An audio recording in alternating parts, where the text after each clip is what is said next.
Welcome to Make and Decorate, a podcast for makers who love to sew, quilt, and decorate.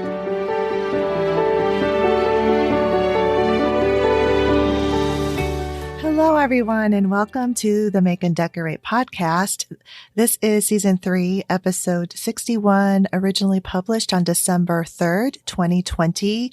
And I am Stephanie. So welcome and thank you for joining me and listening. Today is going to be a great episode. My guest, Sandra Johnson, and I had the best conversation when I was editing it. I just got so filled with joy and laughter and just, oh my gosh. So I hope you enjoy this episode as much as I do. So anyway, but before that, welcome to December, and winter in the Northern Hemisphere. So, anyway, hold on, you guys. I have to tell you guys, this is like the third time I am recording the beginning of this segment, because I was just talking. And then when I paused, I looked at the screen and I was like, oh, where is the recording? What is going on? So all of the settings here in my file had been like turned off. And so that's why it wasn't recording. So then I thought I fixed it and I fixed the one thing I noticed and then I recorded again and again, no recording.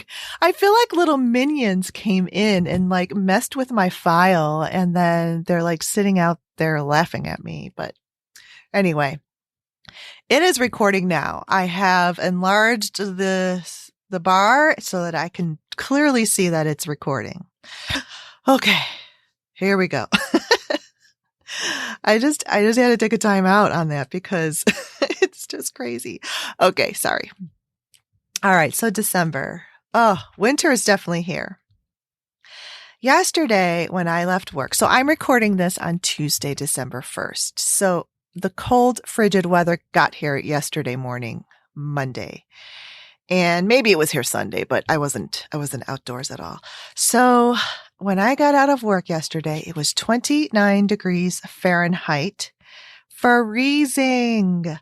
Oh, it was the first day I had to wear like a big heavy wool scarf and gloves and, winter coat. And I was still freezing.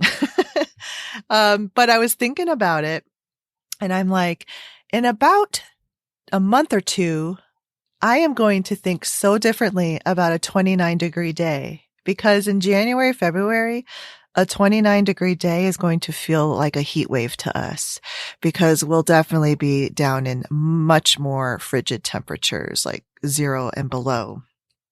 So it's just kind of funny that, how you have to acclimate to the changes in temperatures. But we're just not used to it yet. And the rest of this week is going to get nice again. As far as for our area, we're going to be, in the mid 40s. It's going to be sunny and beautiful. So yeah, winter keeps on kind of like teasing here and there and whipping us with super cold temps and then going back up. So it's coming. I know it is. But the other thing I look forward to in December is winter solstice. And if you have listened to my show for any length of time, you know that I say this every year, because the darkness, I just don't like it. I do not like it getting dark at 4:00 in the afternoon. So on the 21st, winter solstice and the first day of winter, I know that from that day forward until summer solstice, every day is going to get a little bit longer, a little bit more daylight. So, I don't know. It's just like a mental thing that I look forward to because then I don't focus on the darkness so much after that day. I don't know. Are you guys like that? I definitely am. All right. So how did you do on Black Friday and Cyber Monday? I know some people have said that they're not even going to do Black Friday. Like they're not going to do it at all. And I understand that. That's great because it gets so crazy. But, In fact, I, over the last several years, never do Black Friday like out in the stores. I always do it from the comfort of my home on the computer. So, I don't like to deal with that frenzy either. Some people enjoy it. They enjoy getting out there in the big crowds and, the craziness just kind of like, inspires them and gets them into the holiday spirit. But, yeah, no, it doesn't do that for me at all. Um, so I did pretty good. The way that I approach Black Friday and Cyber Monday is that I have to plan for it because, for me, if I don't, it's too overwhelming. There's just too many things coming at you of Black Friday, here, this discount, that discount, and all these emails coming in. And, it's just like overstimulation. So I have a plan and I stick to it.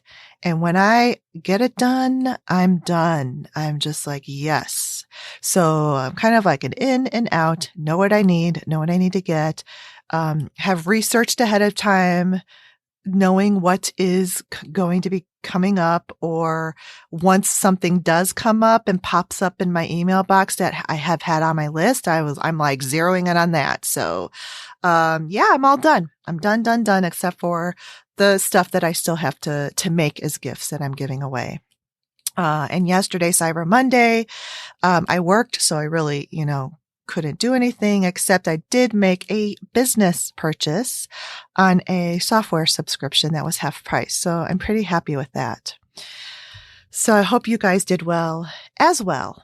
So over the weekend holiday, I did a fair amount of sewing. I really had an enjoyable weekend, and I did, whatever projects I could do that were not, negatively affecting my arms that, I'm trying to heal with the tendonitis in the one and the muscle strain in the other. So I did pretty well on that, and I'm starting to feel a little bit of improvement, in the arms, which is great. Yeah. It's amazing when you actually like follow the rules of, icing, to get the swelling down and resting to heal.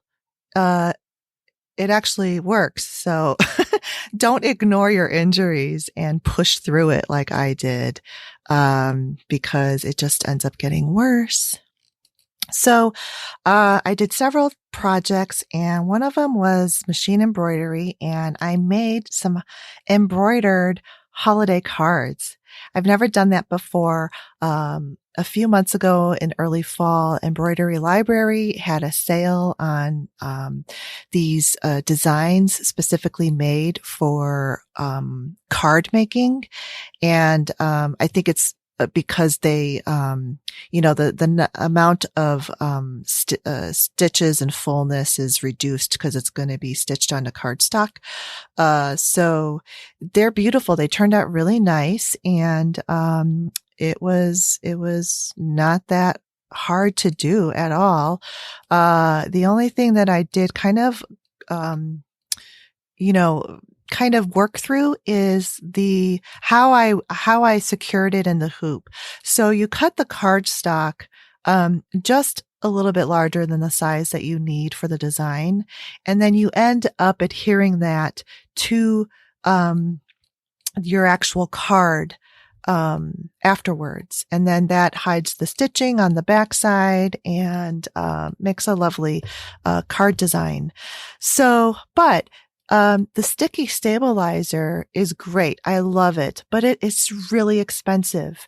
So, and I was just seeing way too much waste, because there's a little trick. If you do machine embroidery, you probably know this, but when you use sticky, stabilizer and you stitch a design and you tear it out, if there's, kind of like there's going to be like a little hole in that stabilizer. And if there's enough of it left, you can, you can reuse it and stick a smaller piece onto the back side of it. to extend the life where you're not cutting and hooping another huge piece of stabilizer. You're just cutting enough that you need to patch that hole and stabilize your next stitching design. So, but you can't do that with the cardstock. So I quickly realized that I need to like change the setup, and I ended up putting 2 layers of regular tearaway stabilizer in the hoop. And then I just washi taped the cardstock top and bottom to the tearaway, and that worked perfectly. And it just is so much better because the regular tearaway is like, half the price of the sticky one. So there's a little tip for you, but it's fun. It's really fun. It does take longer. So it's not like, you're going to make a whole bunch of these, and send them out. I don't think, because one of the designs took about 45 minutes total. And that's like from hooping it all the way to unhooping it and tearing away the stabilizer. So the other thing is that these have to go to like, special people that really appreciate handmade things. Cause it's really, this card is really like a handmade gift. I know it's machine embroidered, but it's still a handmade thing, and there's still a technique involved and a skill. And I mean, you can't get an embroidered card at, Walgreens or Target. So it's a special gift. So, but definitely for me, I know who I can, send those to versus who really would not even like give a flip over an embroidered card. So that was fun. My first experience in doing that. And of course it doesn't involve a lot of, stress onto my arms. So it was a perfect activity to do. I did also make some, of the, pillowcases that I'm making for my nieces and nephews. And, I decided I've been into like micro welt recently because I had to, do that for a commissioned tabletopper project. So, I remember talking about this last episode of how I do not like that large flange that's in the burrito, pillowcase, method pattern. So I decided to try micro welt, in place of the flange, and it works beautifully because the micro welt it's like a piping. There's many words to describe it. It could be called piping, welting, and the micro is just because it's really a very small diameter.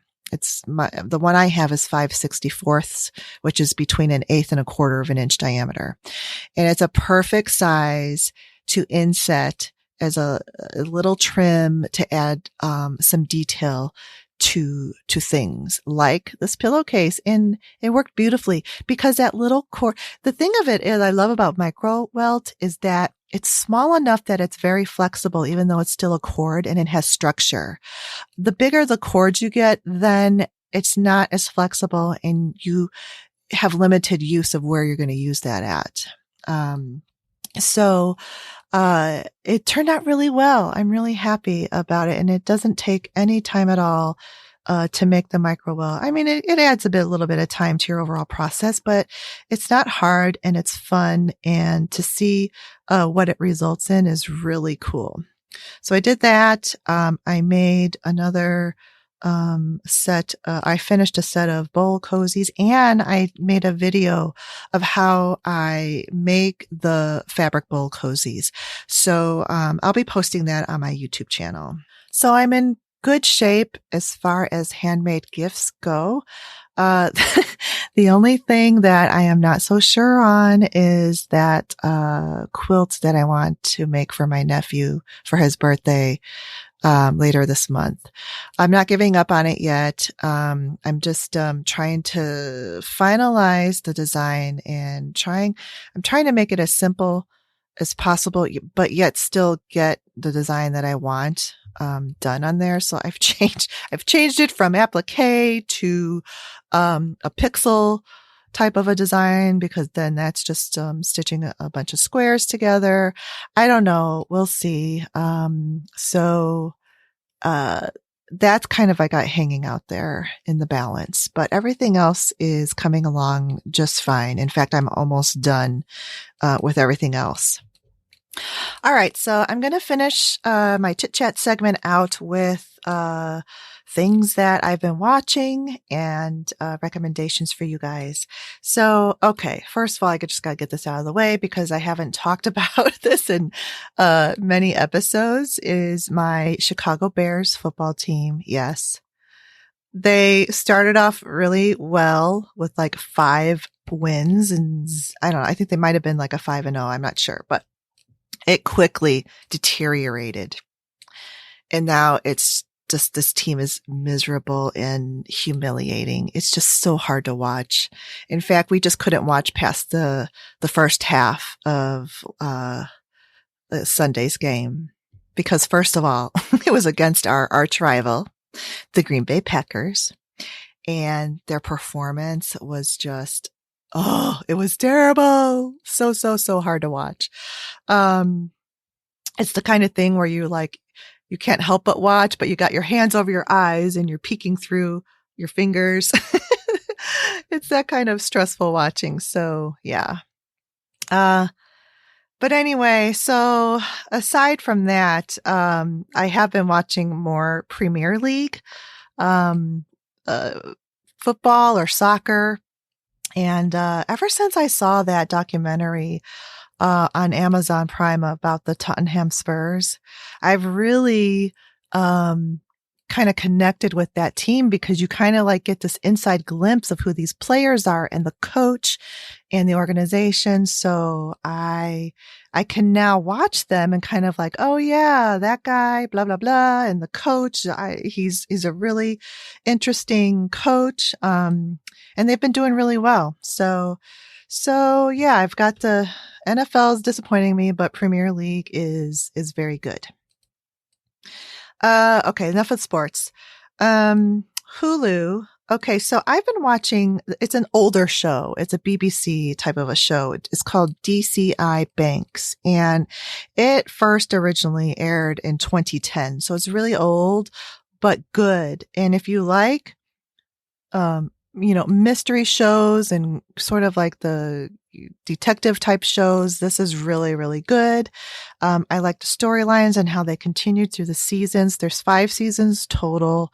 And, it took a while for me to get through all of this, but every now and then I would watch a couple of episodes.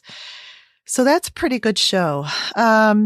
Netflix. There's a lot on Netflix. Netflix has been releasing tons of stuff, lots of Christmas movies and stuff, which I've been watching.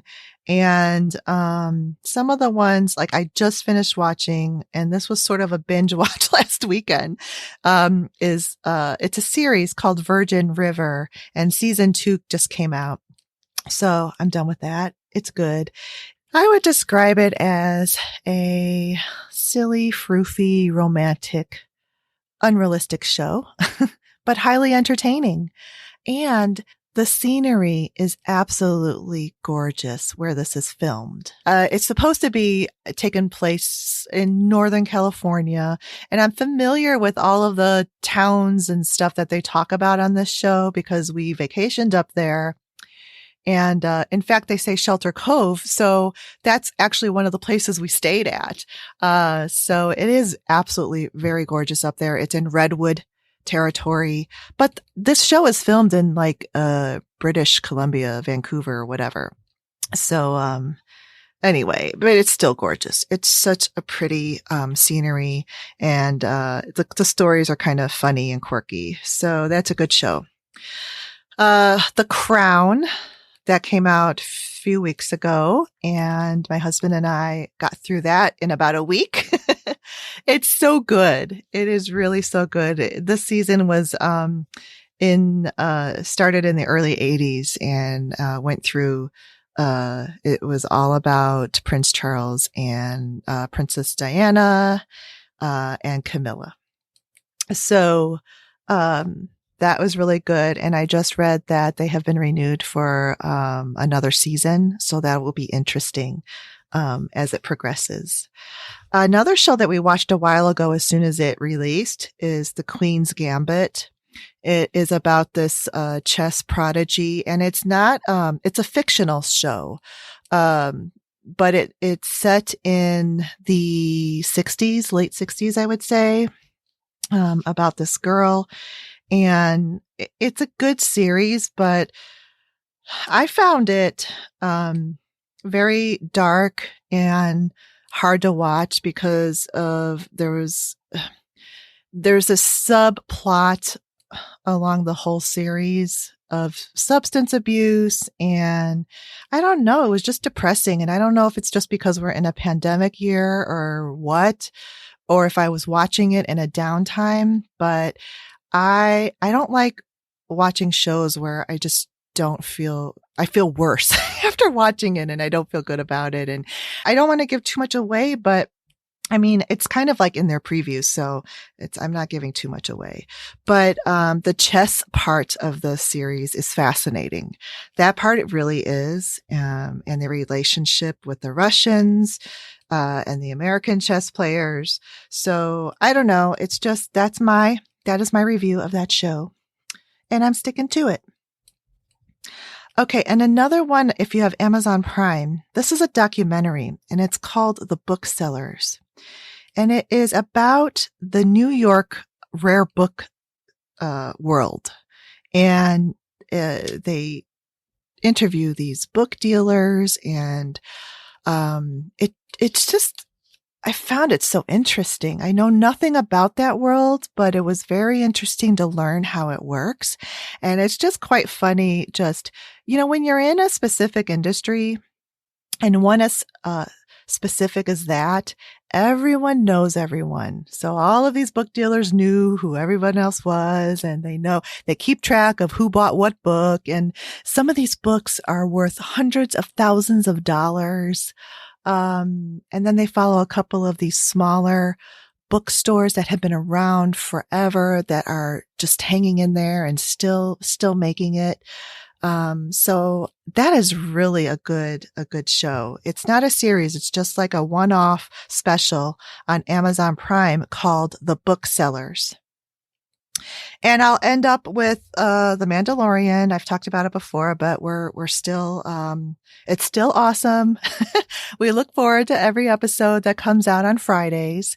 So, Baby Yoda is still the cutest thing ever. And so, yeah, that's pretty much the highlight of my watching list.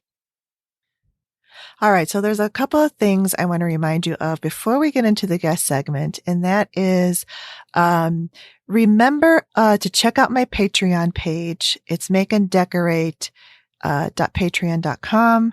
And the link will be in the show notes.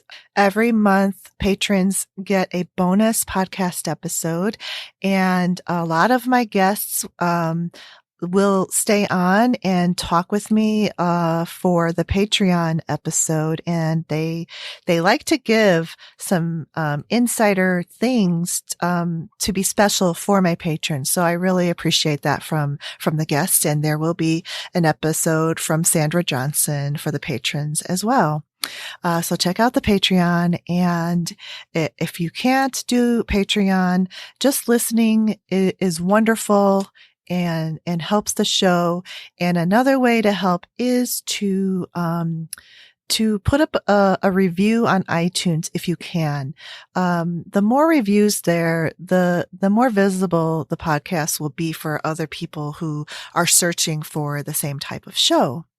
And as always, you can send me your feedback via email, Instagram, or the comments on the podcast page. The email for the podcast is info@makeanddecorate.com. All right, here we go with the guest segment. All right, so I am really excited to introduce the guest for this episode, and is Sandra from Sandra Johnson Designs. Sandra is an artist, a teacher. She quilts and also sews fashion. And I am taking one of her workshops at QuiltCon Together this coming February, her Boro mending class. So welcome, Sandra. I'm so excited to talk to you. Thank you. I'm so excited to be here. I'm glad you reached out to me because I love talking about my favorite subject, creating. Yes. Yeah. And I am really excited to talk to you because you specialize in a creative type of sewing and quilting that is, it's really become popular, I think, in the last 5+ 10 years. I would say 5 to 7 years. And I had never heard of Boro stitching before, but it had now it's coming up everywhere. I've tried to learn Boro mending. I had a book or whatever, but I really am I'm just like craving the knowledge of this type of hand stitching. And it's so beautiful. And hand stitching, I know a lot of people always like shy away from it or like, oh, I don't have the patience or whatever, but the more I hand stitch, the more I love it. And the more I appreciate the results that come from it. Yes. Mm-hmm. Yes. And what's interesting? So I had to break it down at one time.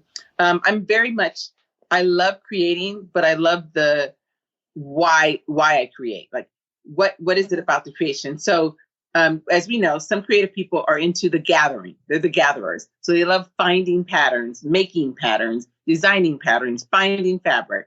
And they're gatherers, and they gather all this, and that's it. They stop right there. Then there's people that are gatherers, and they start the project. They gather it all, and once they can kind of see the conceptualized part of it, they're like, oh, and they tell you all the time, I never finish a project. Then there's people that go all the way through, they finish the project, but they never quilt it. Like they finish the quilt top, but they never get it quilted or, and then there's people that go all the way through. And all those are different processes, and there are different aspects to each process. And what's interesting is my it factor and what I enjoy about the process in doing this is actually the process, not so much the product at the end. So for me, it's the process of coming to faux what you're going to make in your mind or seeing a pattern or whatever inspires you.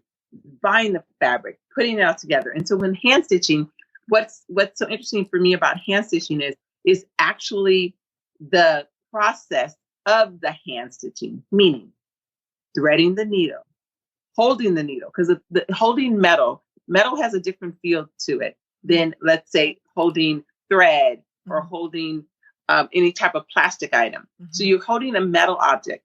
Then the whole idea of the thread, when you pierce the fabric through with the metal object, there is almost like when they give you a shot, that initial sting, there's that whole feel that you feel the needle going into the thread, into the fabric. Then you do the pull of the thread going through the weave of the fabrics. And all of this is for me, very therapeutic, and it's very rhythmic. It's almost like music, where it has its highs and lows. So it's the whole pull. And that's what I think people get almost like a rhythmic, lethargic feel to it when you're stitching.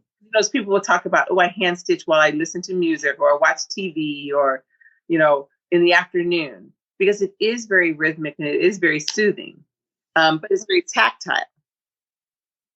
It's very tactile.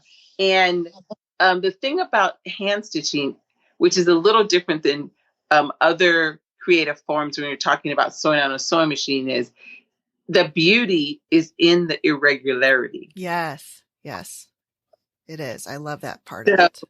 That's what I think draws people into hand stitching. Mm-hmm. Yeah, absolutely. So let's back up a little bit because I want to let the listeners know where you're located in Southern California, right? Yes. And just talk about like, when did you start all of this? Like, have you always been hand stitching since forever, or is it something you came across, after college or something? Yeah. So how I started sewing, actually, I was introduced to sewing, the technique of sewing, in middle school, in 7th grade home economics. But my grandmother on my mother's side sewed. But it's so funny. She sewed, but she didn't really teach me to sew. And I never really asked to learn how to sew. I do remember her having needles and thread and stuff like that. And she would give me her pinking shears and like thread and a needle, and I'd trail around for a little while. But really, what made me really interested in the whole idea of creating was 7th grade home economics. I made a dress, and I was terrible. But what I did love was the feel of the fabric. I loved the process, again, the sewing machine, the feel of the machine. It was more about the event and less, again, about the product, because my product was terrible and my technique was not, I didn't have any technique. And my home economics teacher encouraged me and was like, you can do this. And so I went home and I told my mom, I want to buy fabric. And she was like, what? And then at the same time, I was given quilting lessons from my local quilt shop. So I literally learned how to sew garments and quilts at the same exact time, both in classes. So I never really had those bad habits, because I didn't learn from my mom, who learned from my grandmother. Like, I literally learned from teachers from the beginning. Nice. That's interesting that you learned them at the same time. Because a lot of us, like for me, for example, I learned, sort of like floundering on and like self learning until I was like so frustrated, and I was like, I need to take a class, because I'm tired of like sitting at this machine and crying. But I was doing apparel sewing and some home dec, but, and I found quilting, much later. So that's really interesting that you had both. And actually you have stayed with both, because you still do both now. Yeah. Yeah. And so from there, I mostly did, so I made maybe 1 or 2 little quilts, but maybe really jumped into garment sewing. And my first commissioned job ever, I was in high school. Wow. And I made, one of our neighbors found out I sewed, and she commissioned me to make some jumpsuits for her daughter. Mm-hmm. And then I started doing the high school cheerleading outfits. Oh, wow. Some of their clothing. So yeah, I really, nice. It's amazing to think about that. And then from there, because I'm like, oh, I wonder what that stuff really looked like. But anyway, from there, I then went to Arizona State, where I have a degree in home economics. Oh, in cool. Textile. That is so awesome. So I love that. So that was very interesting how I did that. And then once I graduated from high school, I came back to Southern California, and my home economics teacher got me again. And I started teaching quilting classes right out of college. So I've been teaching quilting classes ever since I graduated from college. Wow. I didn't get to have home ec. So, and I'm just so distraught that they had ever, gotten rid of it from the school systems, because I feel like it's just such an important, integral part of everyone's lives, whether you stay with it or not, to be able to know how to sew a button or mend, and alter and just, those everyday things that people just have no idea how to do. Right. Yeah. It's very useful. Yes. Mm-hmm. It is. Yeah. It is. Nice. Very good. So, then I wanted to ask you too, though, because you're in Southern California, and does your location and where you're at have any influence on your art and style and what you make? So I don't think so. I think what influences, I think my style has always been my style. Does that make sense? Yes. So how I see life and how I create, I have to, in the old days, no, because in the 70s and 80s and part of the 90s, the whole thing was get a pattern, make it exactly the way the pattern. Yes. As close as you can to the same fabric that designer. And that's just what we did, right? And, but I always tweaked it. Like I was always that one girl that was like, well, that's what the pattern has, but mine's going to look a little different. Which I always kid and say, I got kicked out of the Home Economics Association because I was never that girl that wanted to follow the rule. I was always the one that said, well, okay, we have that rule, but why? Like, do we have to? Some of the rules, my thing was, if a rule made sense, yes, I'm going to follow it. For instance, pressing. I think pressing is very important. If you don't press your garments if you don't press during the process, you can just forget it. I also think cutting. If you don't cut it out right, forget it. If you can't sew a straight stitch, forget it. You know, there's certain things that, yes, you have to follow. But if one of my blocks is reversed, or if I choose to use different colors or different color schemes, or arrange the pattern differently so it actually looks different, that's my creative, ability and my creative outlook. Yeah, it really is. So I feel that for my students to be successful and for me to be successful as an instructor, my goal is for everyone to take a pattern or a process and use it as a guideline. Because when I create with all of who I am and all my life experiences. For you to try to create something just like I created, you're never going to hit the mark or the target because you're not me with my life experiences.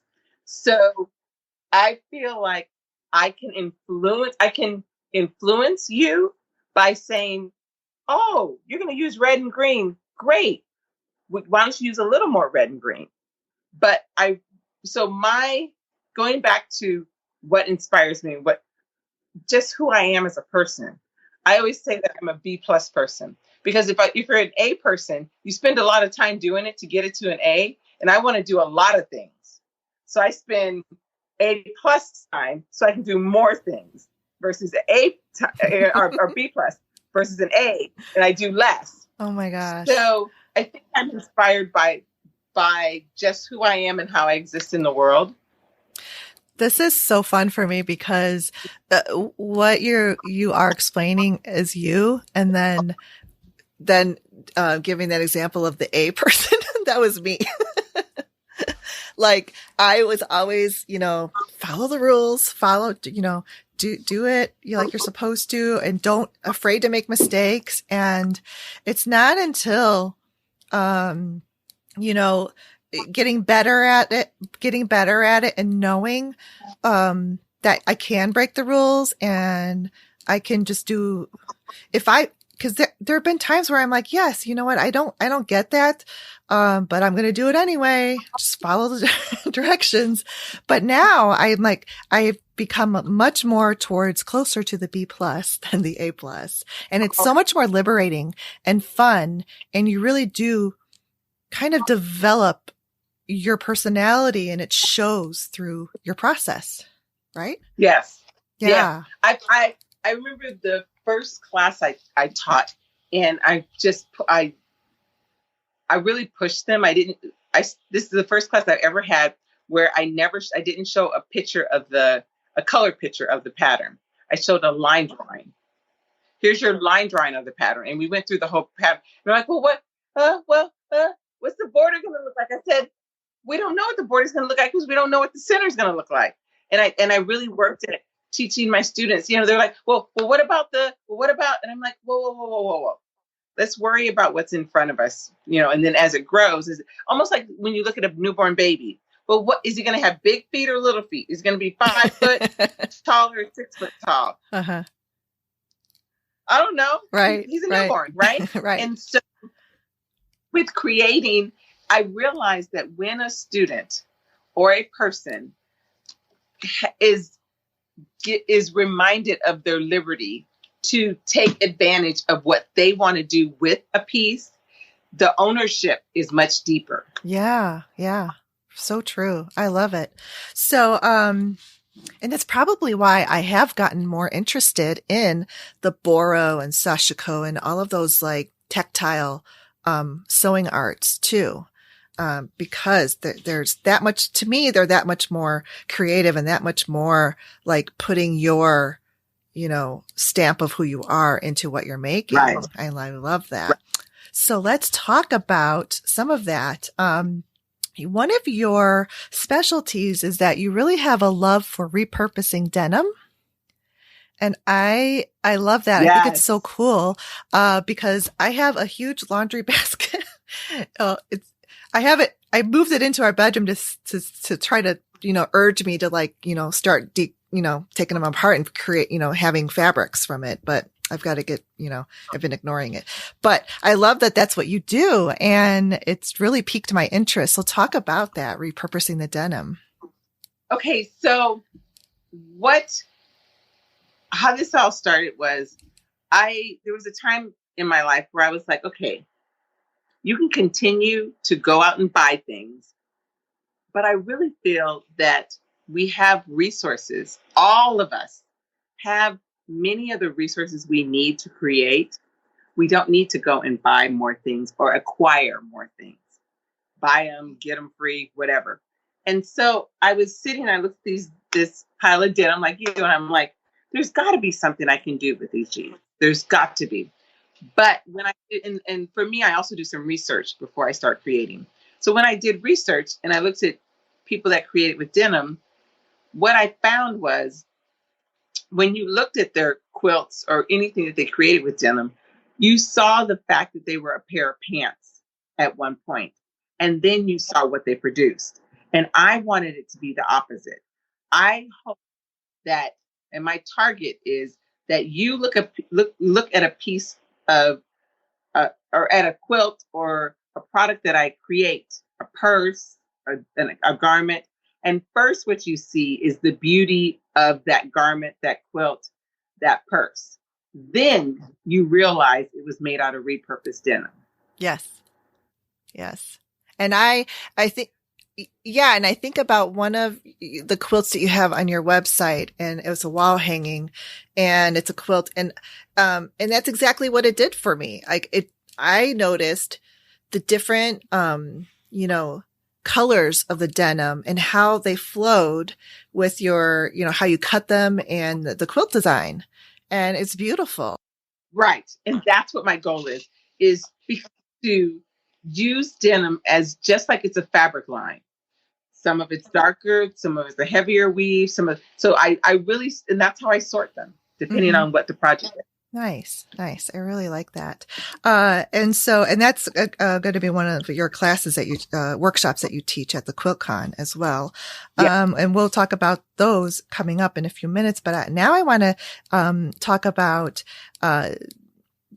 you also specialize in Sashiko and Boro. So yes, talk about just, what you love about it and also what the differences are between the two.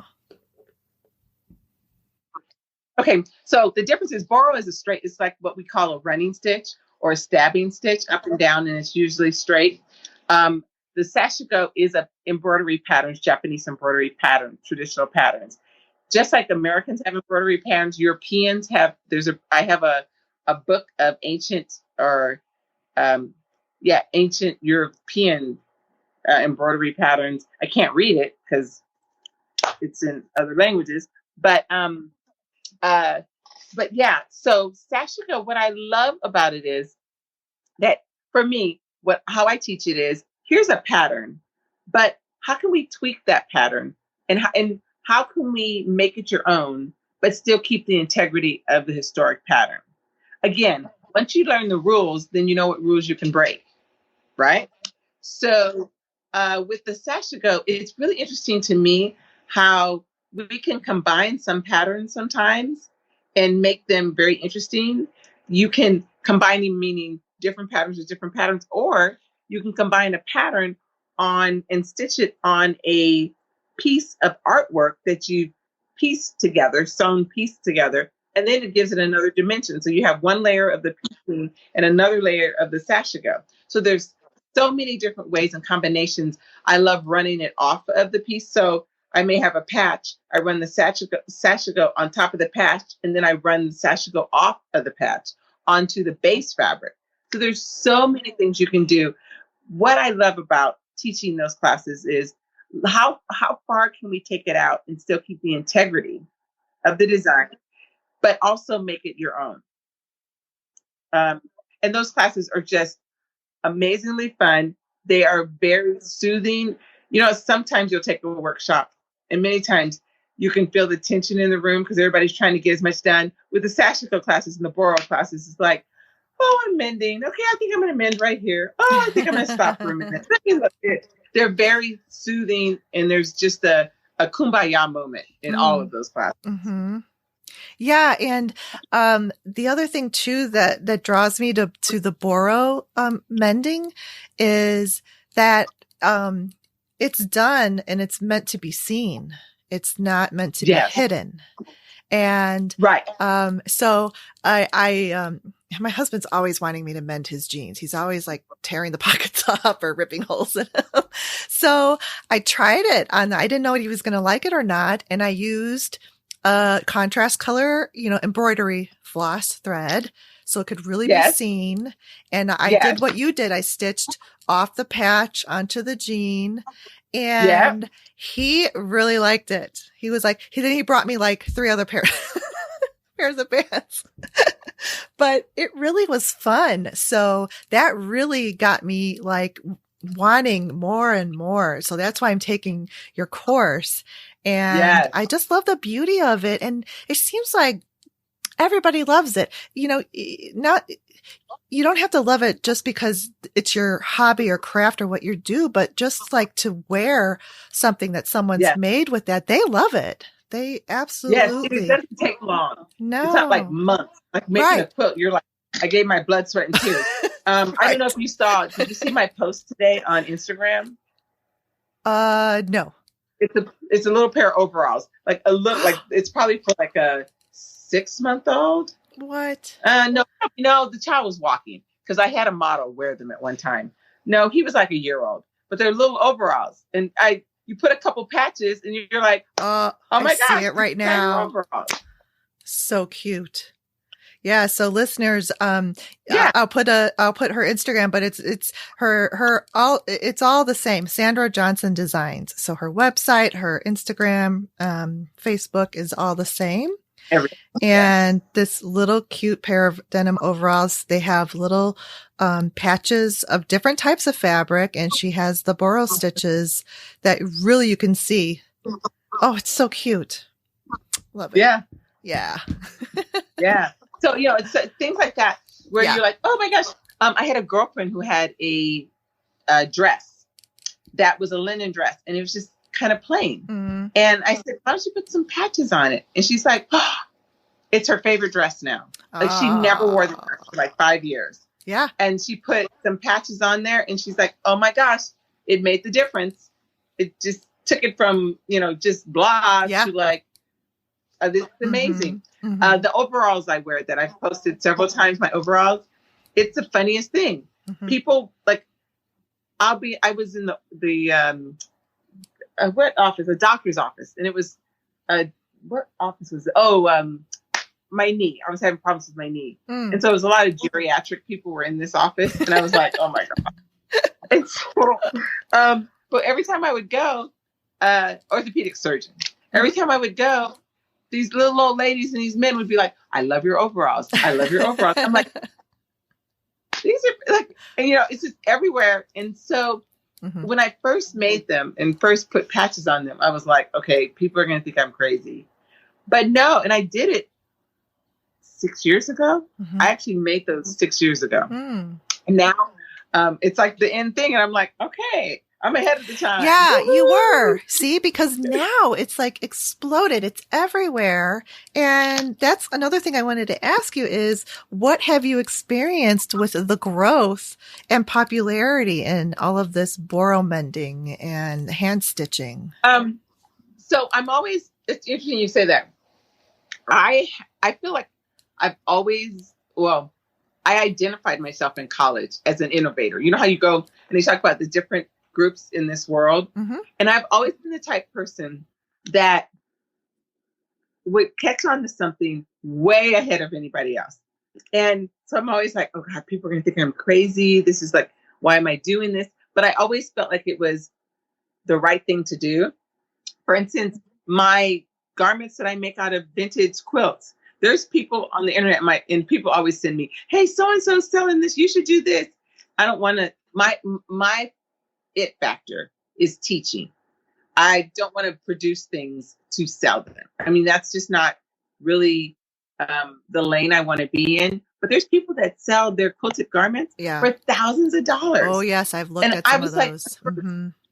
Actually, I went on your Pinterest. You've pinned some of those, and it's like, $1,500 for this, and it's absolutely gorgeous though. And they're beautiful, it's gorgeous. And I'm like, you saw my quilted pants that I wore at QuiltCon 2 years ago. Yes, that was like literally. It took me about a year. So I had the quilt, and those are big blocks. Those are big, bold blocks. Mm-hmm. And so I live in a condo, and so you can look down to the first floor. And I took pictures, and I was like, okay, is that going to work? How's size-wise, and where do you want the triangles on your body? Everything.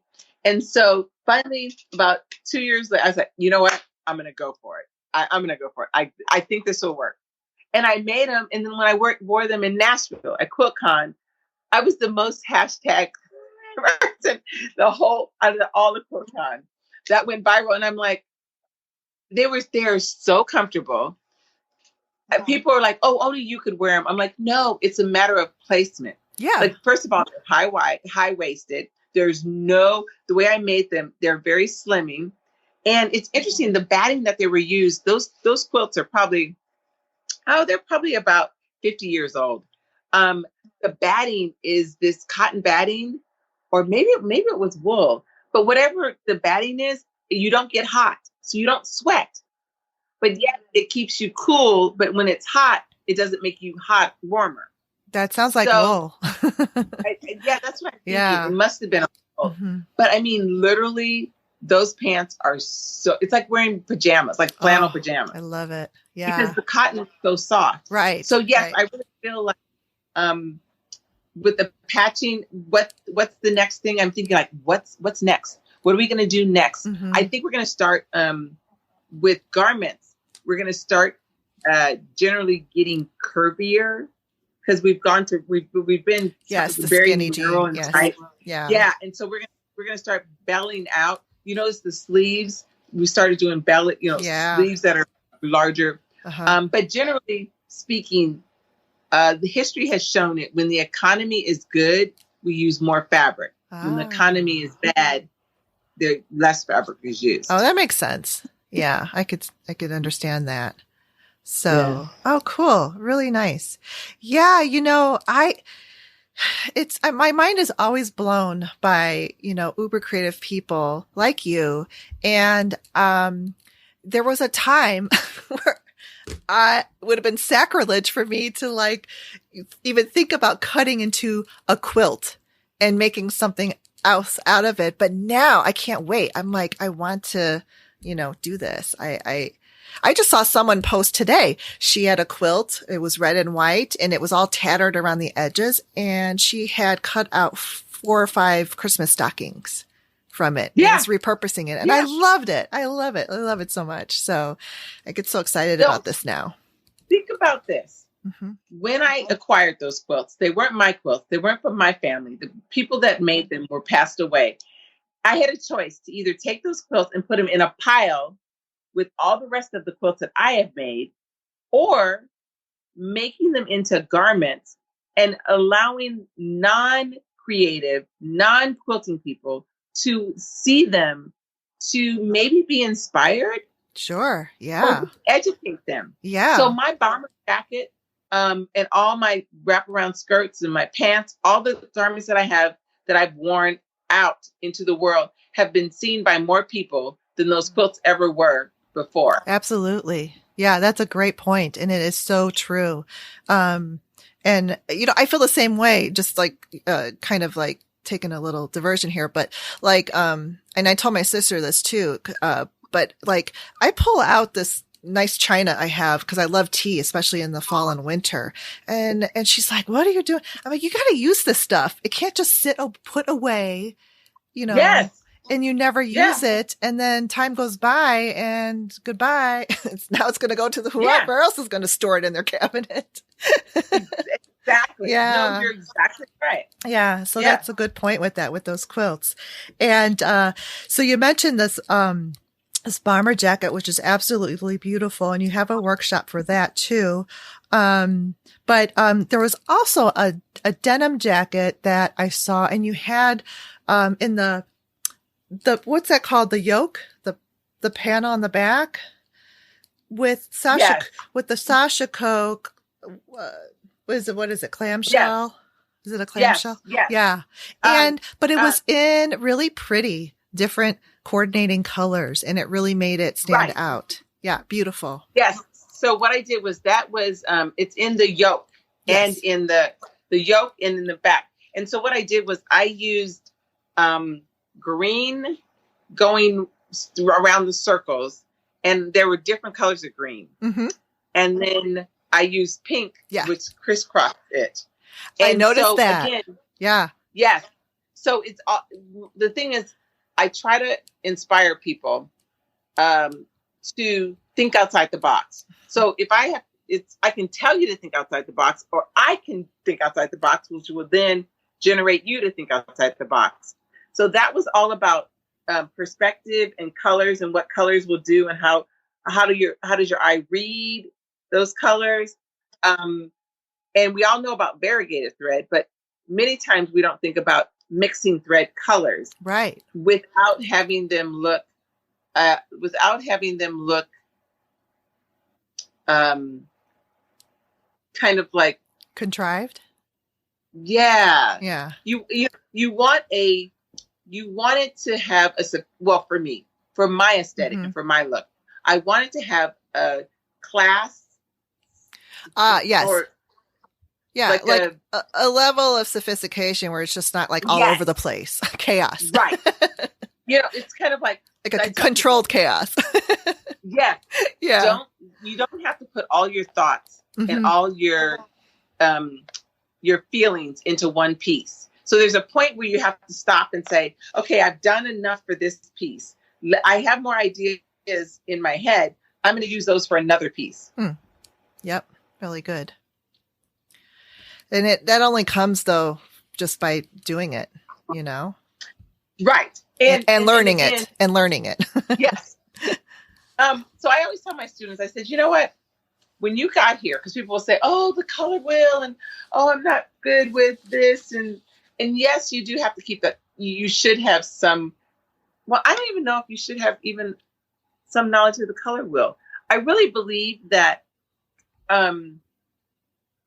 color and rhythm, as far as color and what matches and what doesn't match, it's learned from your environment. For instance, if you look at nature's colors always match. And because you're looking at nature and your surroundings from birth, you then are putting a key together in your head of what matches and what doesn't match, right? Mm-hmm. So I really feel like everybody can match. I think that what happens is we then learn as we get older, oh, you don't know how to match. Somebody tells us that, or you see somebody that you think looks better, whatever that situation is. And then you stop relying on your natural God-given talent and abilities. We all wake up every morning, we put clothes on, and we all look fine. even when I see people that I look and I go, that doesn't match, I try to figure out what the formula is that they use that they thought that matched, because they did. Yeah. And there is a formula. Who is it? I'm trying to think of designers that really mix. They mix patterns, they mix colors, and always, and you're like, oh my gosh, that whole line of fabric, I mean, not fabric, that whole line of clothing matches, but they'll take a big print and a smaller print. They'll use usually a black and a white that will tone down their very vibrant colors. Betsy Johnson? Yes. Yes. Her, but something like that, like a Betsy, you know what I mean? Yeah. Where you're like, how did they get that?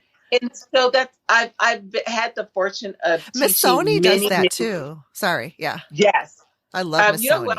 Alexander Henry fabric. Oh, yes. Yes. Yeah. They do that. I actually know them. I know it's a brother and sister team, and they're actually artists first. Yes. So they're artists, and then they take, and they'll paint it, and then they take and transfer it to fabric. But they do that a lot. They'll do like bold, and there's a rhythm to it, but it's not the traditional. Yeah. Like, here's a print. Here's a small print. Here's a bigger print. And I generally like stay away from like the brown earth tony colors. I just don't. I like much more like cool colors and jewel tones. But Alexander Henry has made fabrics with a brown field and has put colors in there, and it works and draws me to it. Whereas before I would never have looked at brown fabric. Yeah, I think they use. I think a lot of they do a blue based brown. I mean, their browns are very. That's rich. why I like it then. Yeah, blue base. It's more of a cool. Yeah, yeah, it's more of a cool brown. I didn't know I liked Alexander. So when I first started, I've never been a name dropper. I'm not that type of person, and they commissioned me to do some dresses for them for a market about 5 years ago. Nice. When they were going to market in Houston. Okay. And it's funny because, and I didn't know who Alexander Henry was. And then I started going through my stash of fabrics, and I realized about a third of my fabrics were Alexander Henry fabrics. Oh, wow. That is so cool. I did that. Yeah. That was just from like going to the fabric store and like pulling what you like. Yeah. Not necessarily what, a name brand or anything. Yeah. And it was funny because I'm like, oh, like there were some pieces in there that I would have never naturally picked. Right. At all. I mean, the colors, I like the way they did it, but normally if you pull it apart in some other manufacturer, I would have been like, yeah, I like you. I don't do browns. Right. I don't do browns. I don't do black, but theirs, yes. I'll do their brown. Yes, absolutely. Yeah. Oh, that's fun. Oh, that's so cool that you got that opportunity. That must have been so much fun. Yeah. Oh. Very much so. Cool. So, well, while we're on the topic of name dropping, you have made several appearances on Quilting Art TV. And I love that show. I have been watching that for years. And, but I have to find out, for some reason, I think like one of our local stations I don't know. I have to find out where it's at again. So I have to find them again. They were bought over. They were sold. The company was sold. And that's why. That's why. They were sold. Yeah. And so I think the platform is, I forgot, because I don't have the cable. Are they online now? Then? So I don't, you know what? Google it. Because she told me how they changed. And then, because the way they were doing it. Yeah. Yeah, they changed. Yeah. It's supposedly it's better. Oh, but okay. I've heard, because a couple of students, I've had people within the last month text me and say, oh my gosh, I just saw you on Quilting Arts, the episode. So it's playing. I don't know exactly. Playing on some stations, some local. Yeah. Cause I know like, some of those local stations, like, it depends on what area you're at, and some markets would get the show and some markets would not. And we used to have a great market because we would have overlap of the shows, and I could watch the same, like Fonz and Porter. And one Yes. channel would have all the old episodes, and then the other channel is like all the newer ones. So I got spoiled. Right. But now it's not like that anymore. But anyway, Yes. so yeah, you were on there, and I think was your most recent appearance last December? It's been running lately because I've had people, like I said, within the last 60 days, an episode ran. Oh, I think okay. they're in reruns now. Oh, gotcha. Well, I've written down like 3 of them, which I think are your most recent ones that you filmed. Okay. So one of them was wearable art from vintage quilts, which we were talking about. And another one was Boro and Sashiko embellishment on jeans, which is a lot of fun. And the other one was I think you did that one first. You did deconstructing jeans first. Like you were taking a pocket off of a pair of jeans. Yes. And then you did the Boro stitching on top of the jeans. Right. So, but talk about quilting arts, because I love that show, and I love all the artists that appear on there.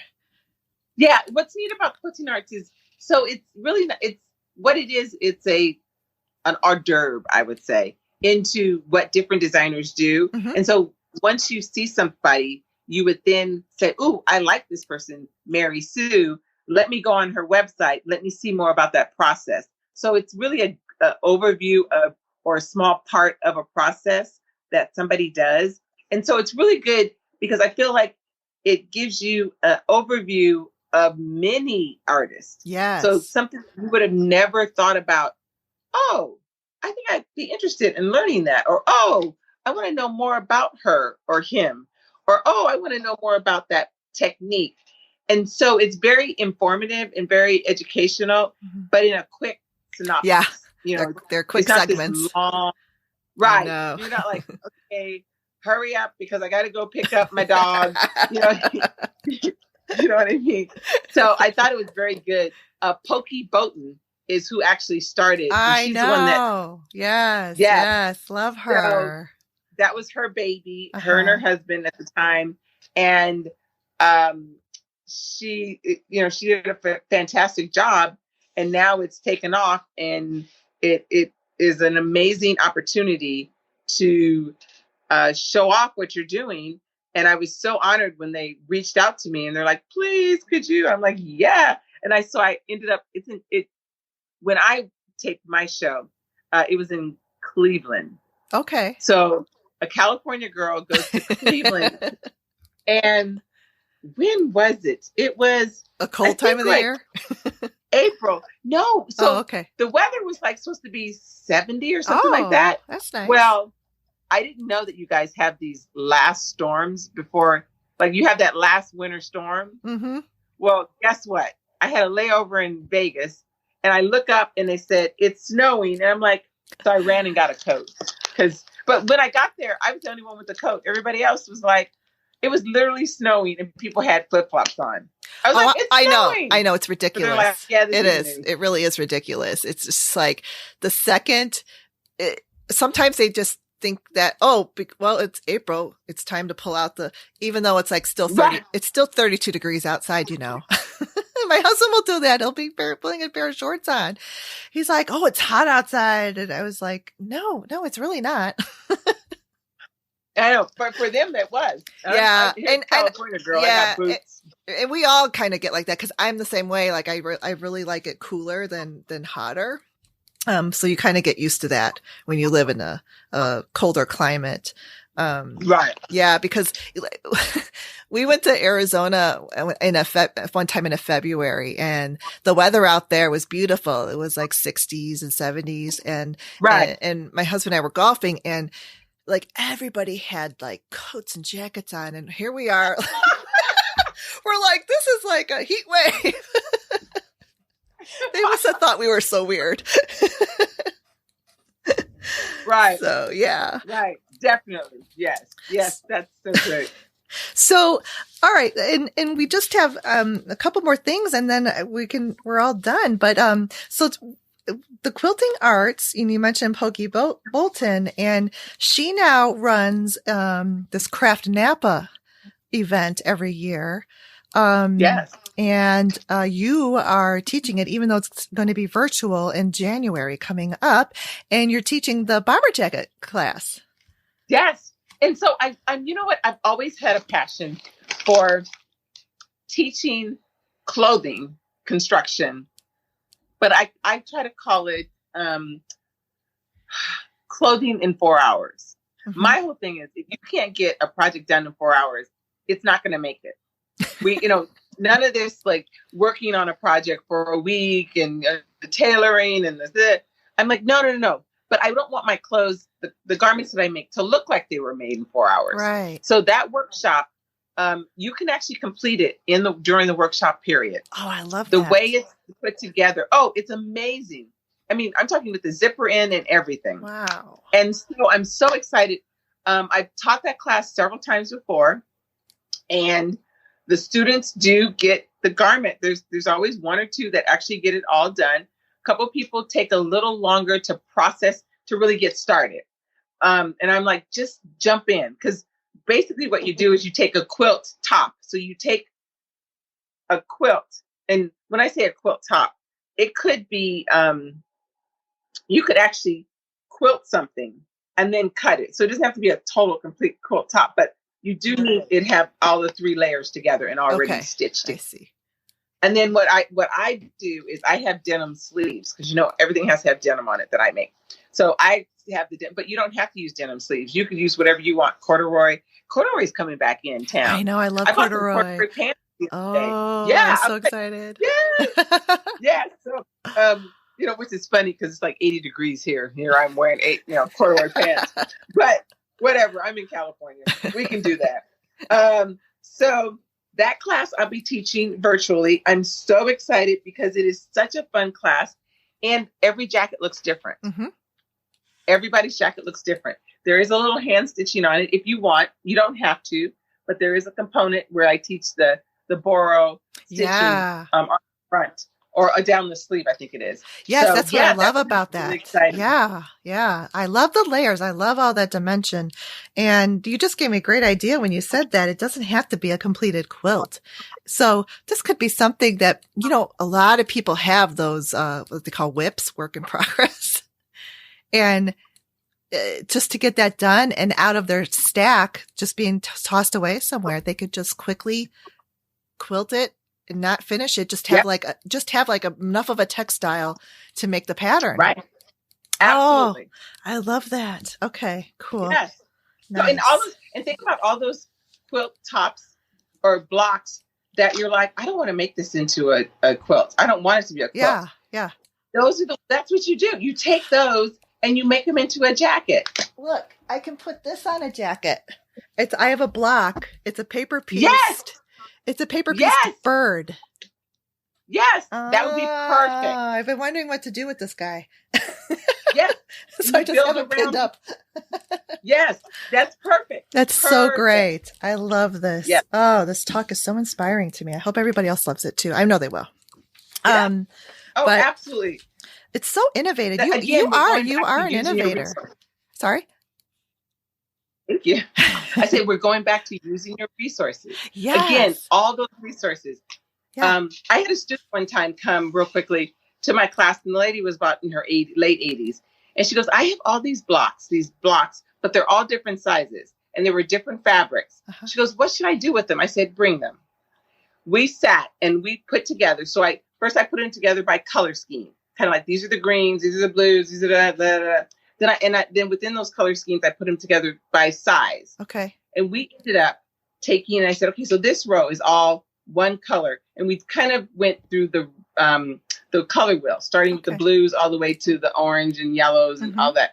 And so that one size, and then we put them in rows by their size and then within color. So color from dark to light. Within each row was whatever the size those blocks were. And then in between, I said, okay, now take and put some lattice in between, if you like, in between each row. Yeah. And oh my gosh, it turned out it was such a cool improvisational. And these were all, like, she would have like 4 blocks of one size in one pattern. Uh-huh. And then she had 3 in another size in another pattern. And it's all these miscellaneous blocks. It turned out fabulous. Oh, I love that. And it's like you said, she had them. It's what she already had. And making it really beautiful. That's great. And okay, so that's the bomber jacket workshop. And then QuiltCon is in February, and that's also virtual. And I am in your Boro mending. It's a mini class. So I'm taking that one. And Denim Repurposing is your mega workshop. It's a quilt. Yes. I love that quilt. So pretty. I love all the different shades of the denim. And then you have another mini workshop, the Sashiko. And then you're also on a panel, Quilting Perspectives panel. Yes. Yeah. Yes. That's going to be crazy. You got a lot going on that week. I know. I know. But it's virtual. Yes, it is. So it's going to be exciting. I really enjoyed the whole idea of teaching over Zoom. I feel like it almost makes each student feel like it's a one-on-one. Mm-hmm. Yeah. And the whole idea is how to make something that you're really not in front of them, but where they feel like you are right there. Mm-hmm. Yeah, I like that too. In fact, I think I'm more conducive to that kind of a learning environment versus being in a large class. Because I do kind of get that like focused, lesson, and I can learn and I can pause, rewind. So I love that part of it from pre-recorded classes like that. So, I'm looking forward to it. And, so there, I forgot, I don't have my schedule out now, but episode is going to come out well before, the QuiltCon. So any listeners, that have been thinking about it, you should check the catalog of QuiltCon together and see if any of, there's room left in some of these classes. I know some of them are already filled up. But I did go on a wait list on a couple of them, so we'll see what happens. But, I'm so excited. I just can't wait for this. And I've never been to a QuiltCon before, so I'm looking forward to this. It's just that, there's a lot. When you go to an in-person thing like that, an event like that, there's the travel and your lodging and the cost of the courses and your materials, and it all adds up. So this is a great way for me to experience it where I don't have to go bankrupt. Yes, exactly. It's fabulous. I love it. Good. I'm so looking forward to that. And I really am glad that you came on to the show. When I was signing up for these classes and, I was, I'm in between seasons now. So we're recording now for my third season that's coming up. And I was just like, you know what? I wonder if any of these instructors would like to be on the show. So that's why I just started emailing, and a couple of you are. Yeah, really great. So, thanks. Thanks so much for coming on and sharing, your knowledge and experience and your passion for this wonderful art that anybody can do, because a lot of it by hand, all you need is a needle and thread. That's the other great thing about it, right? You don't need a fancy machine. Nope. You don't need a fancy machine, needle and thread, and fabric. You do need fabric. Yes. And maybe a thimble. Yes, definitely. Well, thank you for asking me. I'm so excited. It's been a pleasure talking with you. Okay. And we'll have you back again too. So thanks so much. All right. Bye-bye. Bye. Yay. Thanks for listening to the Make and Decorate podcast. The podcast is produced, recorded, and edited by Stephanie Socha. Until next time, have a great day. Bye.